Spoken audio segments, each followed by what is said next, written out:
So I have several areas of interest. At the moment, I have a commission to write a book with a friend, Professor Clive Jones from Durham, and it's a Cambridge University Press book that we are starting researching on looking at Israeli society through the lens of Israeli security. EU-Israel relations interest me because I'm in Europe, and I think that being in Europe and having some understanding of Europe, we can bring something to the table. Now, there are many ways of looking at this subject, many ways. Each of you in this room come from maybe different backgrounds, different academic callings, different approaches. And if we were going to ask questions about the EU-Israel relationship from the point of view of maybe Jewish studies or maybe of history, culture and history would come into this in a big way. Looking at it from the point of view of international relations, international politics, tends to look at things in a very contemporary way. And my interest is always very contemporary. I'm looking at the conversations, the voices coming out of both Europe and Israel at the moment, and I'm looking at this divergent conversation that's going on and thinking about the issues and the questions that it raises and how best to understand them. As I said before, there are many ways of understanding these issues, and when it comes to questions and answers, I'm sure each of you will have maybe a different take on this, or maybe the same take from a different perspective. So it's interesting. And from the point of view of Israel and the EU, I've generally been looking at the relationship on what you might call two axes.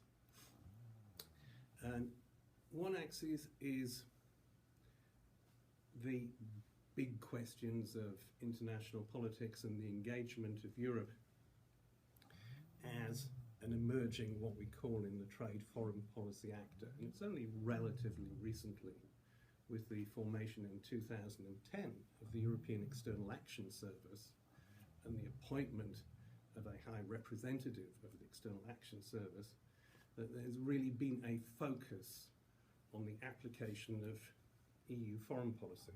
And the question might arise, why should the EU have a foreign policy in the first place? Many people who look at a smaller role for Europe would question that and talk more in terms of trade. But as we'll come to discuss, the EU does have a foreign policy, and as a foreign policy, it has a policy towards and with Israel. The other axis of looking at this is from an economic perspective. Okay, so the EU is set up as an economic trading body, and that, in many ways, is its main activity. So how does that impact on a relationship with Israel? And really, when we look at recent developments, we're looking at how the two are combining. So to what extent is this trade relationship influenced, mediated by the foreign policy? And to what extent is the foreign policy mediated by maintaining the trade relationship? There is a delicate balance and interaction between the two. And one of the ways of looking at this in terms of scholarship is really looking at something called economic statecraft. And there's a body of scholarship within this idea of economic statecraft that looks at the use of trade and economic relations for political policy purposes. Statecraft, diplomacy, it's as old as time. Relations based on trade. If relations are based on trade, then relations can be influenced by changing the terms of trade, changing that relationship. So, and that's something that we're going to look at. And one of the things that comes out of this, I think, is that the policy of Israel in relation to the EU has been a nurturing of a very close trade relationship while maintaining, as far as possible, a distance from the EU political relationship.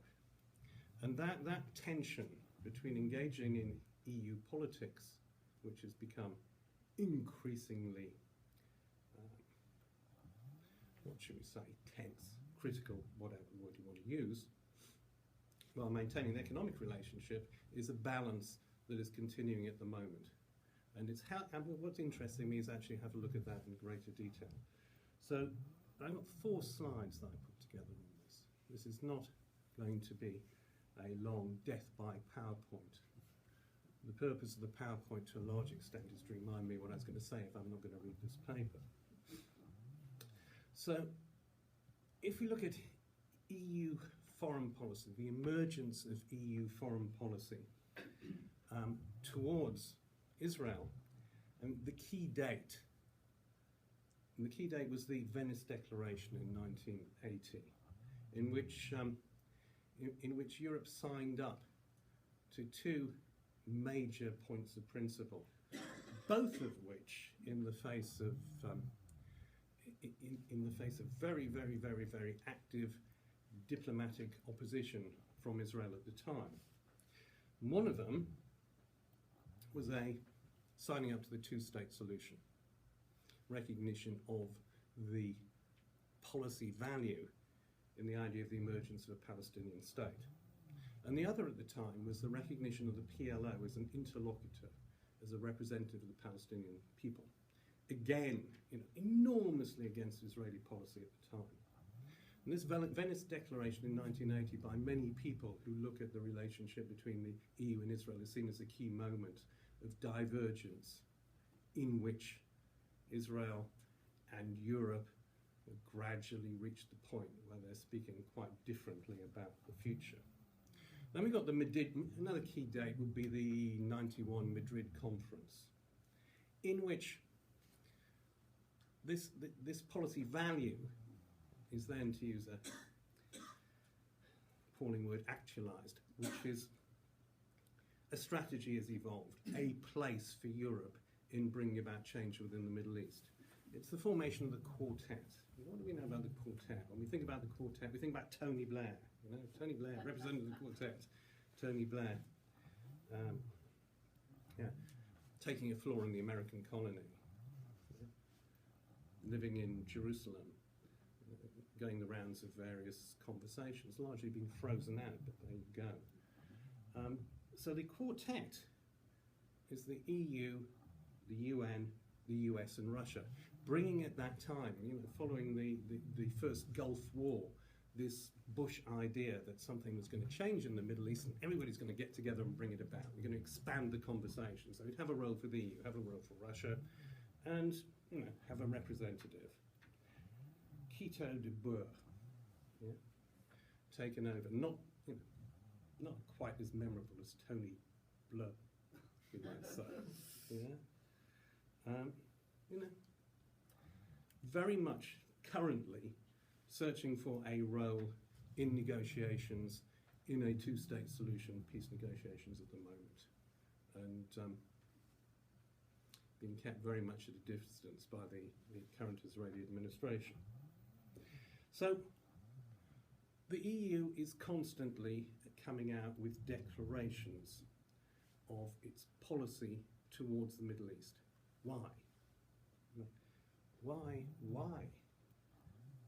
You might ask, is the EU seeking a role in the Middle East, seeking a role in the Middle East peace process? Why, Netanyahu would ask, isn't it looking into the actions of Morocco or whatever? Okay. The way in which it's conceptualized within the EU is that Israel is Europe's neighbor. Israel may view itself as a southern Mediterranean state. The EU views Israel as a neighbor on its border. if you take out an inconvenient little bit of Mediterranean water, the border would be at Tel Aviv. So it's a neighbour, seen as a neighbour, and the EU has a neighbourhood policy, and the EU neighbourhood policy has evolved, as we will see, with again another policy aim, which is to bring about, insofar as it can, peace and stability on its borders. For all sorts of reasons. You can be cynical or not cynical about those reasons, but that's it.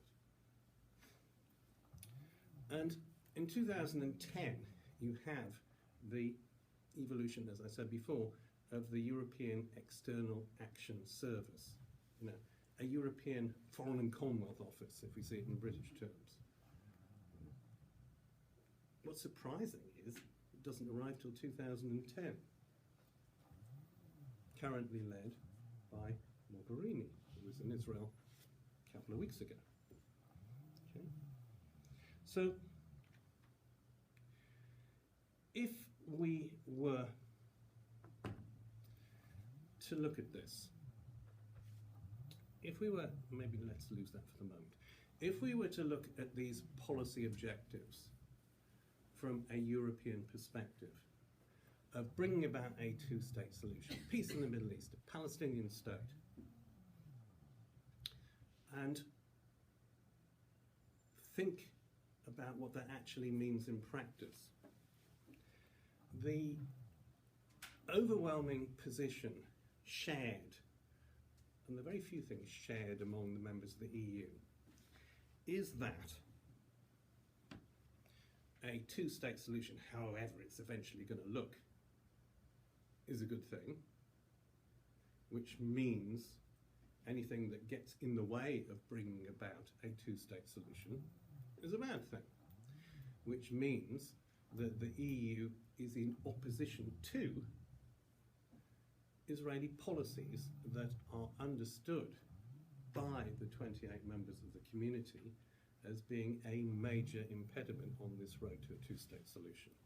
And the one thing that everyone in Europe can agree about as being a major impediment to a two-state solution in European policy terms are the settlements.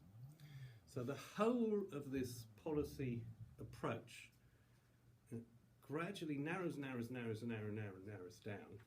and ends up in a discussion of settlements.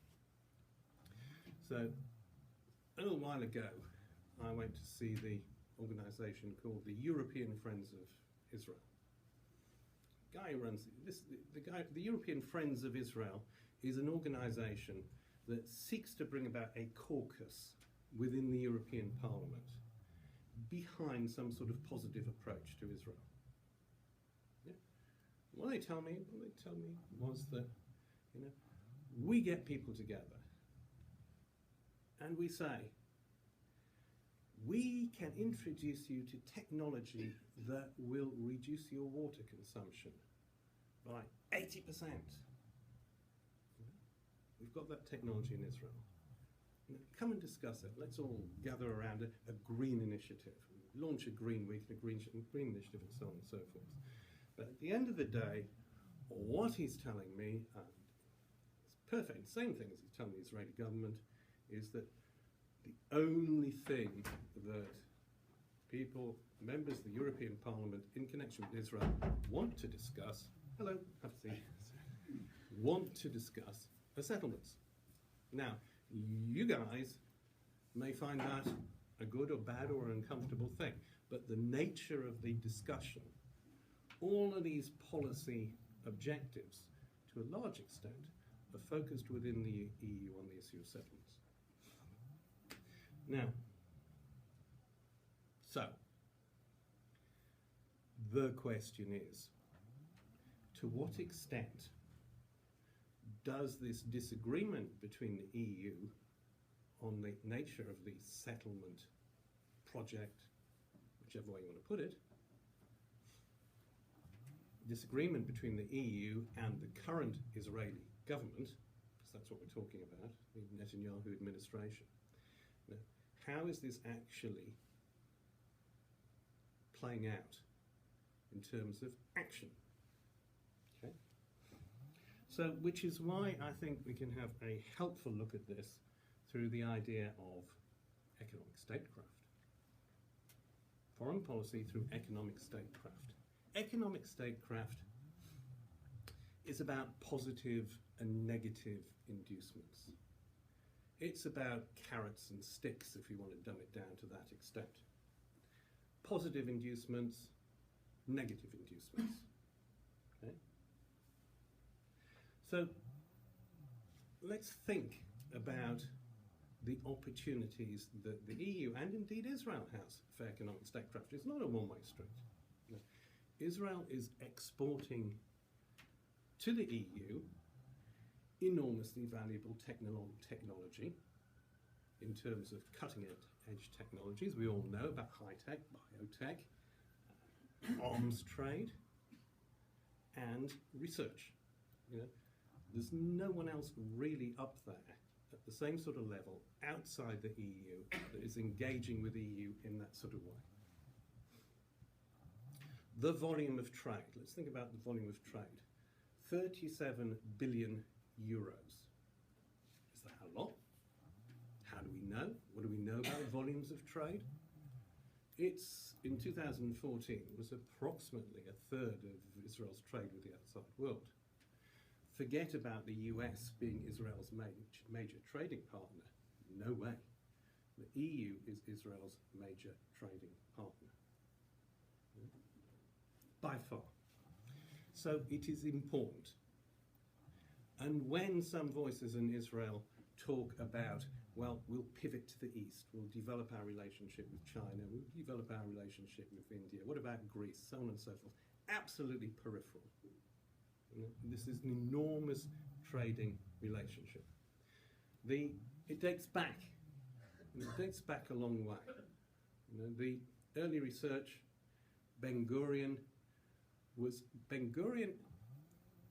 understood that trade locally with the Arab neighbours was never going to happen in any significant amount.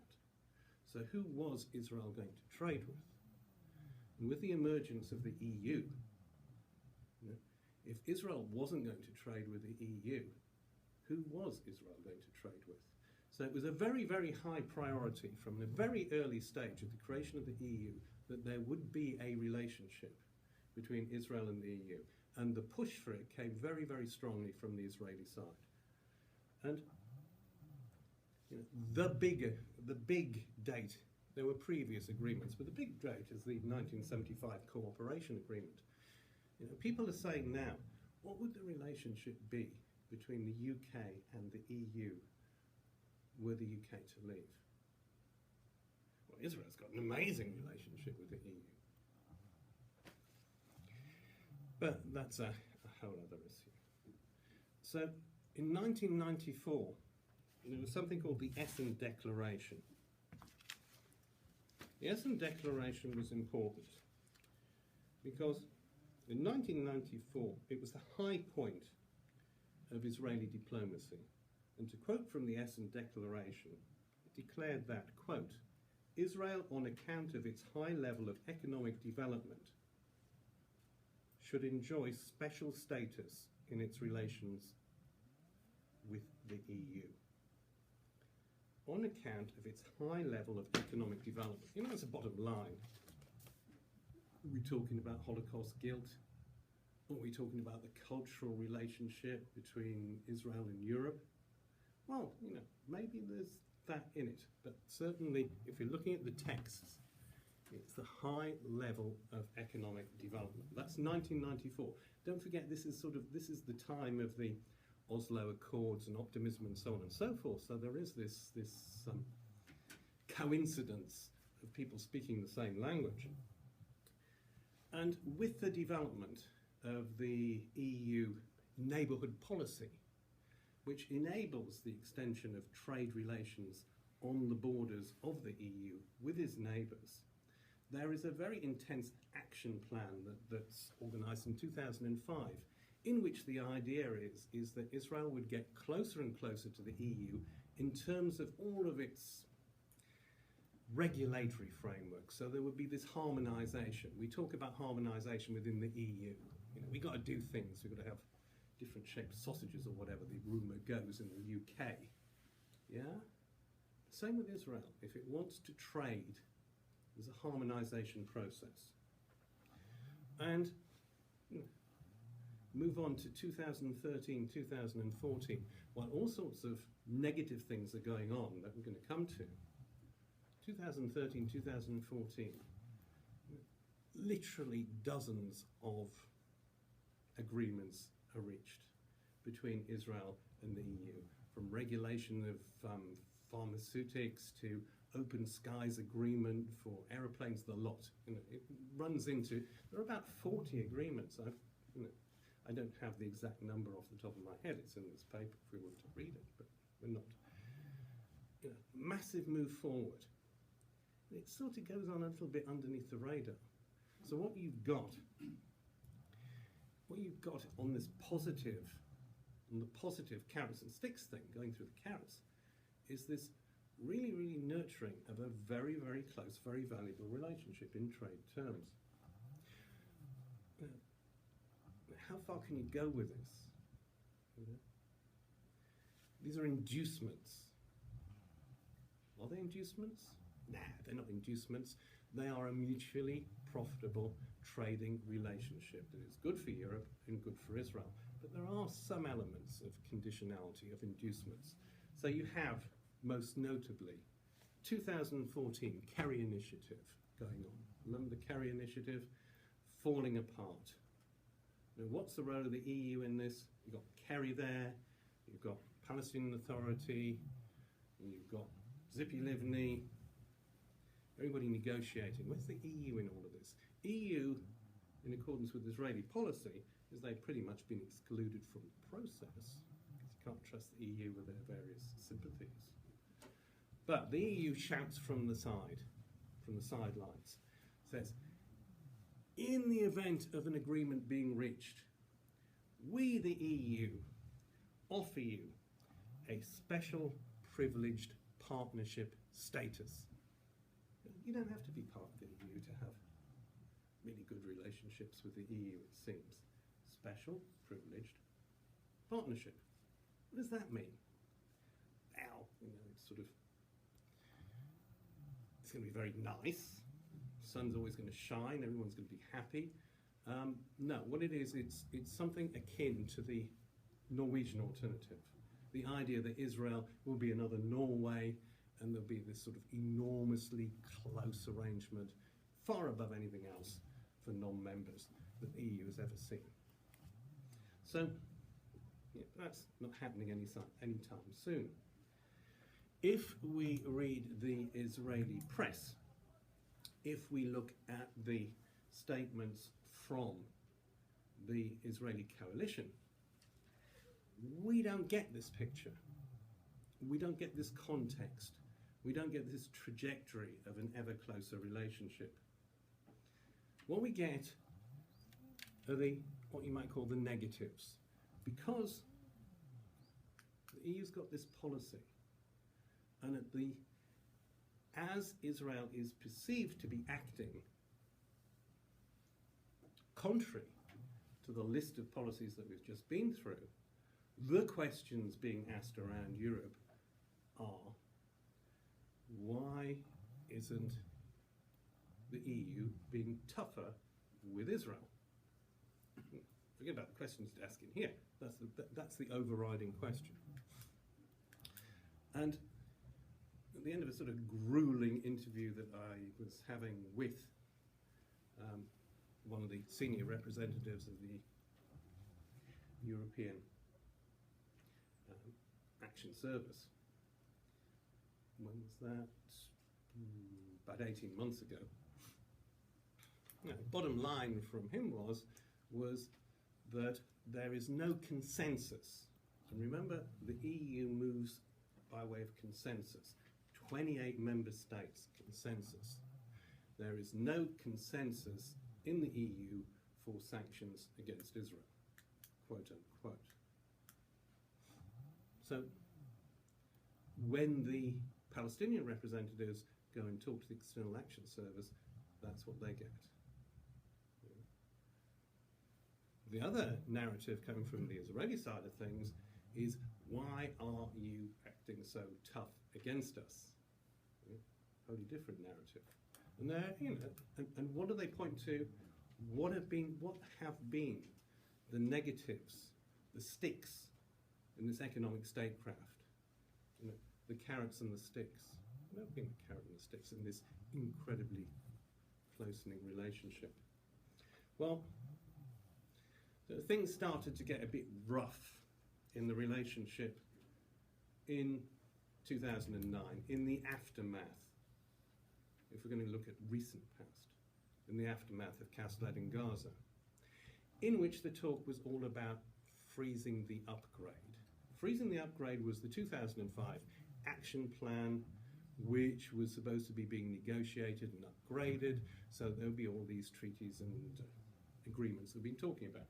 So 2009 to 2012, the word freeze isn't used, but retrospectively, it's looking back at a freezing of the relationship, so that the EU is saying, we're not going to go there if this is what's happening in Gaza. But as we've seen, in actual fact, that thaws out in 2014. Those agreements come anyway. So in terms of Israeli diplomacy, that's a big success story. 2012, there is a reaction in the EU, and there is a statement by the Council of EU Foreign Ministers. And what provokes this? What provokes this is in 2012 is that Netanyahu announces the building in E1. E1 is the big no-go area in terms of Israeli building on the West Bank, outside Jerusalem, because it is seen in Middle East peace process terms as being the route through to Jerusalem for a two-state solution with some sort of sharing of Jerusalem or its environs. Anyway, so 2012, Netanyahu announces the building. Puts another bit of road over there or whatever.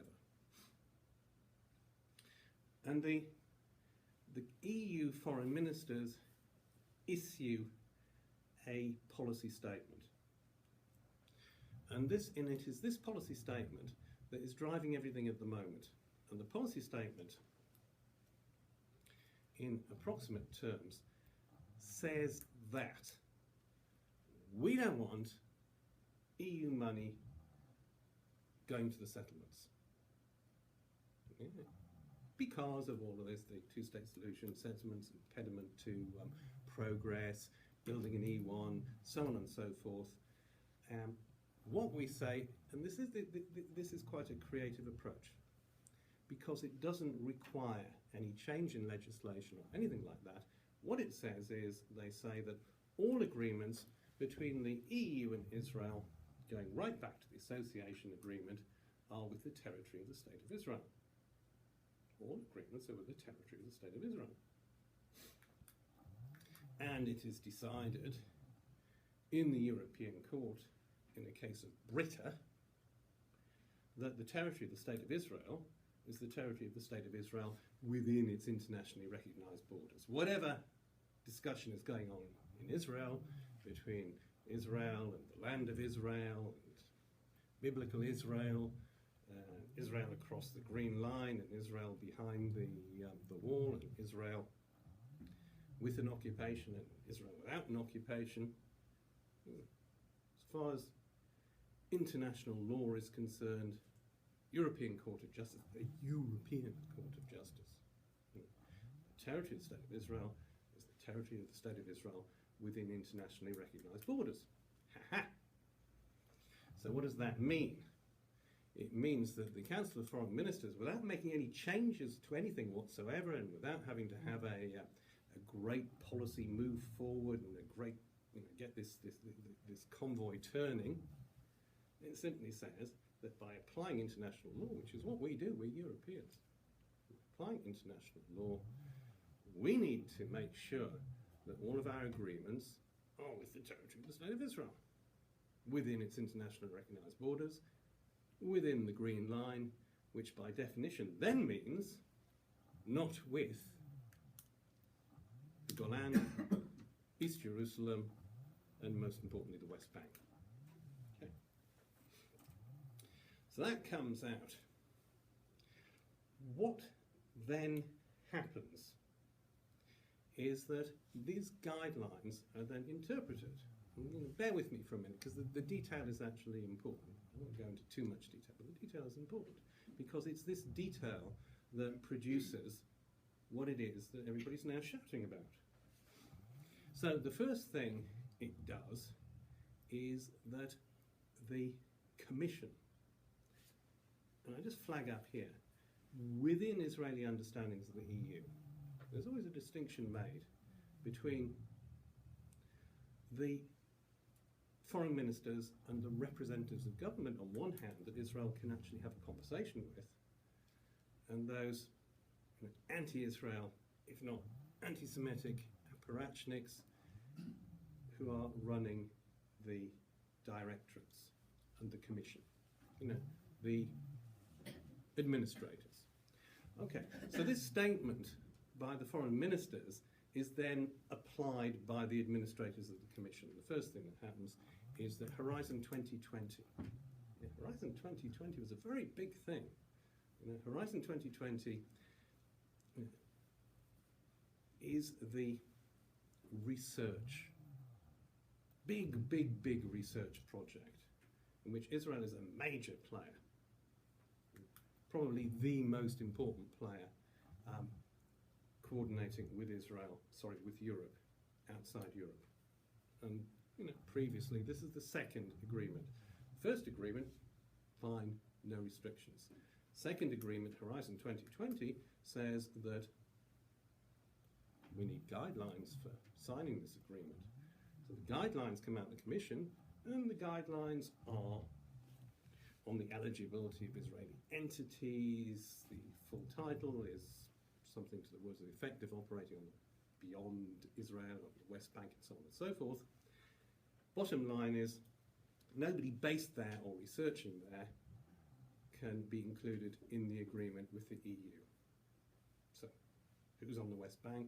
That's Ariel University. Some opportunities for research maybe. But for Israel to sign up to this, Israel's got to sign up and say, we're not going to give any research money to Ariel, and we're not going to see it leak onto the West Bank in whatever form. Absolute crisis.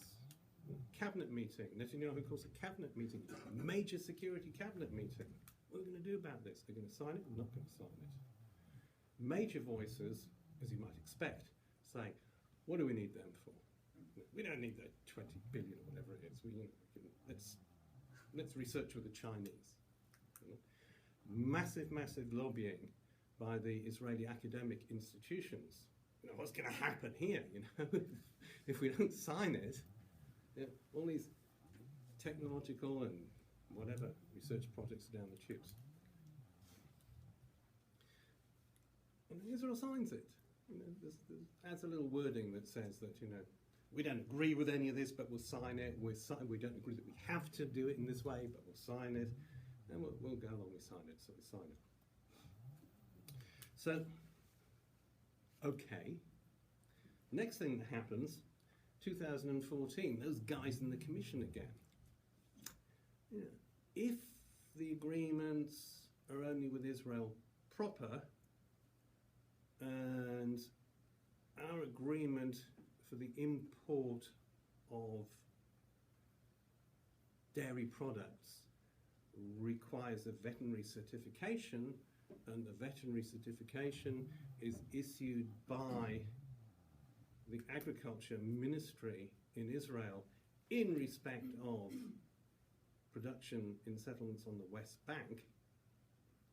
How can we accept that certification? Because the various agreements in which we recognise the authority of the Veterinary Association is only within the borders of Israel. So therefore, as far as we're concerned, these chickens can be looked after in the nicest possible way, but I haven't got the certificate.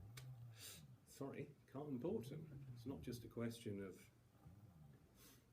tariff exemption. Can't import them at all. So this is an application. So what do the Israelis do? The Israelis, invite over a delegation. So there must be some sort of way around this. I'll tell you what, we'll get the Swedes. Can't object to the Swedes. The Swedes can certify the veterinary processes. Oh. Okay. So 2015, various dairy and then organic products are banned. It's not about labelling. No, banned because of this. All agreements are with the territory of the State of Israel. 2015. Labelling. Again, it's not something that's really coming out of a meeting of the European Parliament. It's coming out of the Commission. The arrangements of the EU is that consumers should have choice. Consumers can't have choice if they don't know where the products are coming from. So within the last few months, the direction has gone out from the EU to the member states saying that when stuff goes on the shelves from a settlement, it's got to be labelled. Massive reaction from the Netanyahu government. What does the Netanyahu government do? The Netanyahu government, having failed to stop this coming in, blows back. And the blowback is we're going to exclude the EU from all further talks to do with the Middle East peace process, cool relations and so on and so forth. 2016, a few months ago, again, a statement reiterating all of this from the EU foreign ministers' conclusions of the meeting. Again, it reiterates this thing about no settlements, West Bank, territory of the State of Israel, and it says explicitly that this is not a policy of sanctions. Came out 18th of January. Says, the EU expresses its commitment to ensure that, in line with international law, all agreements between the State of Israel and the EU must unequivocally and explicitly indicate their inapplicability to the territories occupied by Israel in 1967. It's all agreements. This does not constitute a boycott of Israel, which the EU strongly opposes. Why is that in there? This is the product of enormous diplomacy. The Israeli diplomacy has not reversed this policy, but at least they got a statement that says it's not the product. And what is the, that's the stick. Where's the carrot? Final word. The EU reiterates its offer to both parties of a package of European political, economic and security support, and of a special privileged partnership in capital letters SPP, special privileged partnership with the EU, which offers substantial benefits to both parties in the event of a final peace agreement. Wow, you can be members without being members. All you got to do is sign up. So, how do we understand this? On the one hand, there's this enormously close, mutually beneficial, incredibly valuable trading relationship going on. On the other hand, there's this sort of sniping irritant that's going on about settlements. So the responses from the current Israeli government are, you guys are just obsessed with the settlements. The settlements still get negotiated in the way in the end of the day. Why should the settlements be used to undermine us to the extent that it is? So, what possible way can we reach a conclusion about all of this? A Palestinian approach would be, and is, that the EU should impose sanctions on settlements. not on Israel. The Palestinian Authority is not, unlike some members of the BDS movement, be clear about this, the Palestinian Authority is not advocating sanctions against Israel. It's advocating sanctions against settlements in the West Bank. The EU is very clear, and it's not imposing sanctions. The EU is framing this in terms of the application of international law.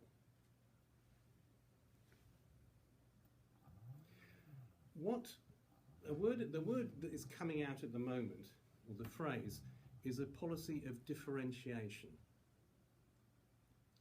And this is the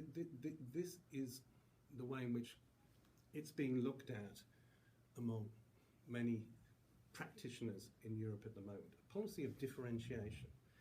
In other words, a close, familial, beneficial, cooperative, collaborative policy between the EU and Israel, the territory of the State of Israel.